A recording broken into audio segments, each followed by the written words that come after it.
بسم اللہ الرحمن الرحیم اتی امر اللہ فلا تستعجلوا۔ آ گیا اللہ کا حکم، یعنی قیامت آ گئی، گویا کہ آئی بس، یعنی یہ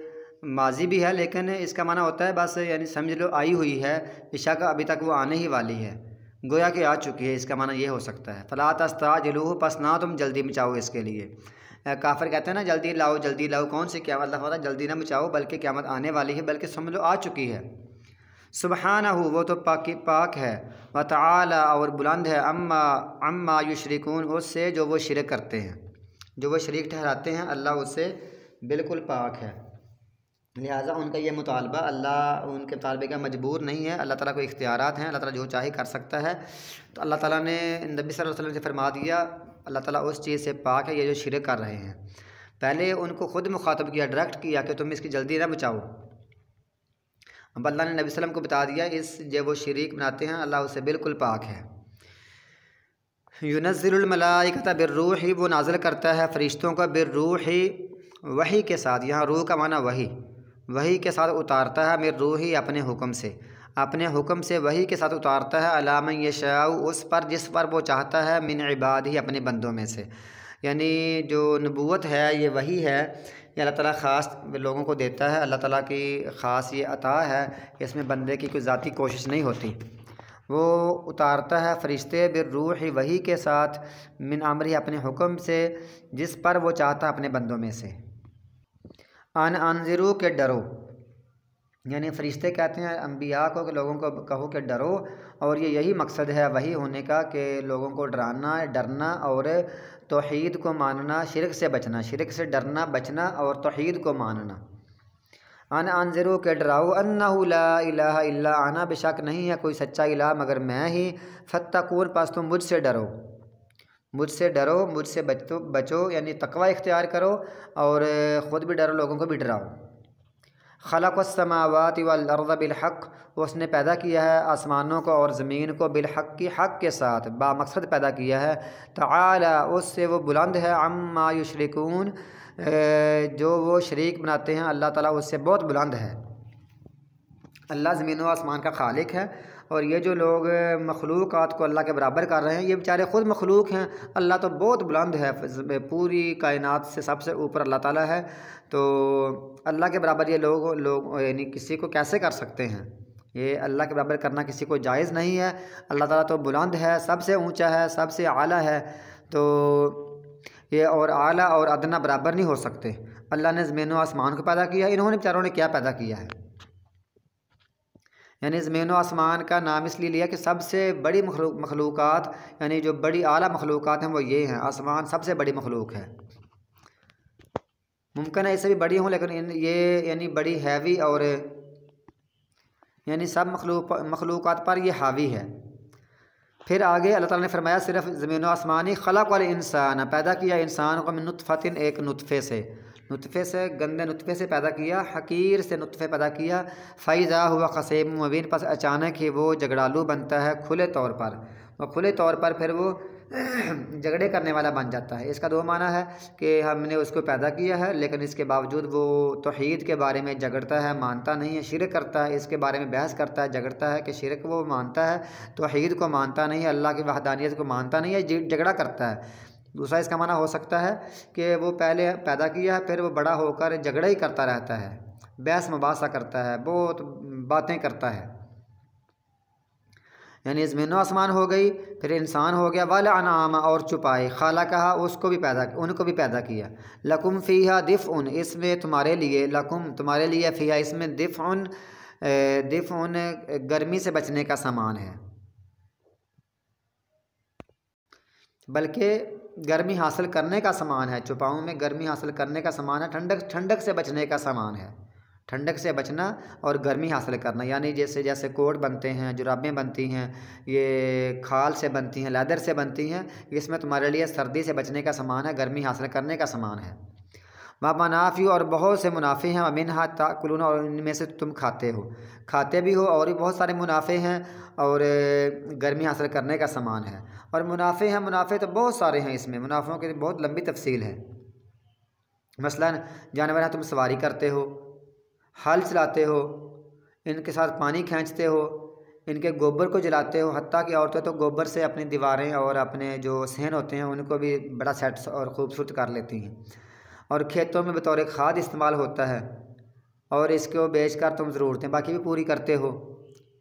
یعنی جانوروں کو بیچتے ہو، حتیٰ کہ وہ جو گوبر کی بنتی ہیں وہ جلانے کے لیے وہ تم بیچتے ہو، اور پھر نسل کشی ہوتی ہے، نسل میں اضافہ ہوتا ہے، اس طرح تم بیچ کر دولت میں اضافہ کرتے ہو۔ بہت سارے خاص کر پھر ان جانوروں سے تم دودھ کا استعمال، دودھ میں پھر بہت ساری مصنوعات ہیں، دہی کا استعمال، دہی پیدا کرتے ہو، دہی بناتے ہو، اور یہ بہت ساری چیزیں، اور گوشت کا استعمال، پھر گوشت میں بہت سارے کھانے بنتے ہیں، یعنی یہ سارے منافع ہی منافع ہیں، خود بھی کھاتے ہو اور فائدے بھی لیتے ہو۔ وَلَكُمْ فِيهَا جَمَالٌ، اور تمہارے لیے اس میں خوبصورتی بھی ہے۔ سب سے ایک اور بات ہے، خوبصورتی بڑی ہے، جب بندہ دیکھتا ہے نا اپنے جانوروں کو بڑا خوش ہوتا ہے، بڑے خوبصورت جانور ہوتے ہیں، چوپاؤں میں بڑی خوبصورتی ہے، اس میں بڑے بندہ خوش ہوتا ہے، یار دیکھو میری بکریاں اور میرے بکرے اور میرے یہ بیڑ بکریاں اور یہ گائے اور یہ اونٹ کتنے خوبصورت ہیں، کتنے موٹے تازے ہیں۔ کب؟ حین، جس وقت تریحون،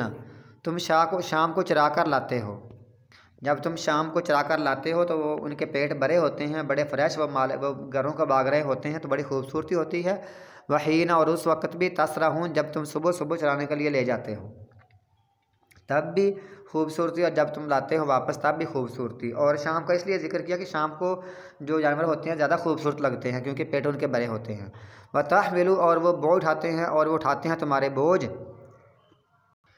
یہ جو تا ہے نا، تا مؤنث کی ہے، اس کا معنی وہ اٹھاتے ہیں تمہارا بوجھ، اس کا معنی تم نہیں کرنا، وہ اٹھاتے ہیں تمہارا بوجھ، تمہارے بوجھ الی بلدن، ایک شہر تک، لم تکونوا بالغیہ، نہیں تھے تم وہاں پہنچنے والے، الا بشق الانفس، مگر جانوں کی تنگی کے ساتھ، جانوں کی مشقت کے ساتھ تم وہاں پہنچتے تھے، لیکن جانوروں نے تمہارا کام یہ آسان کر دیا۔ ان ربکم، بشک تمہارا رب، لرؤوف الرحیم، بہت ہی شفقت کرنے والا ہے، رحم کرنے والا ہے۔ والخیل، اور آگے کچھ الگ ذکر کر دیے، یہ بھی چوپائے ہیں، جانور ہیں۔ والخیل، اور گھوڑے، والبغال، اور کھچر، والحمیر، اور گدے، یہ بھی تمہارے لیے بنائے ہیں، لترکبوها، تاکہ تم ان پر سواری کرو، وزینہ، اور یہ زیب و زینت کے لیے ہیں۔ تو اس میں یہ جو کھچر ہے یہ بھی ویسے حرام ہے، گدھا بھی حرام کر دیا گیا تھا، لیکن جو گھوڑا ہے یہ ابھی تک بھی حلال ہے۔ یہ بعض لوگ اس کو حرام سمجھتے ہیں لیکن یہ حلال ہے، کیونکہ ایک مختصر ہے، کیونکہ حدیث آتی ہے صحیح بخاری میں، حضرت جابر سے روایت ہے کہ رسول اللہ صلی اللہ علیہ وسلم نے گھریلو گدھوں کے گوشت سے منع فرما دیا اور گھوڑوں کی اجازت دی تھی۔ یہ صحیح بخاری میں حدیث ہے، کتاب المغازی میں ہے، باب غزوۃ خیبر میں ہے، یعنی خیبر کے غزوہ والے باب میں ہے۔ اور اسماء بھی فرماتی ہیں، اسماء رضی اللہ تعالیٰ عنہ، کہ ہم نے رسول اللہ صلی اللہ علیہ وسلم کے زمانے میں ایک گھوڑا نحر کیا اور اسے کھایا، یہ بھی بخاری شریف میں ہے، کتاب الذبائح میں ہے۔ اور اسی طرح حضرت جابر سے بھی روایت ہے کہ رسول اللہ صلی اللہ علیہ وسلم نے ہمیں گوشت کھانے کی اجازت دی تھی اور گھریلو گدھوں سے منع فرما دیا تھا، یعنی کھانے پینے کے ساتھ اس میں ساتھ ہے زیب و زینت بھی ہے۔ وَيَخْلُقُ، اور وہ پیدا کرے گا، مَا لَا تَعْلَمُونَ، جو تم نہیں جانتے، یا کا معنی ہوتا ہے وہ، اور وہ پیدا کرے گا، مَا لَا تَعْلَمُونَ، جو تم نہیں جانتے، یعنی اور وہ بہت کچھ پیدا کرے گا، سواریاں بھی ہوں گی اور طرح طرح کے نئے پھل فروٹ بھی ہوں گے اور جانور بھی ہوں گے گوشت کھانے کے لیے، بہت کچھ نیا پیدا کرے گا،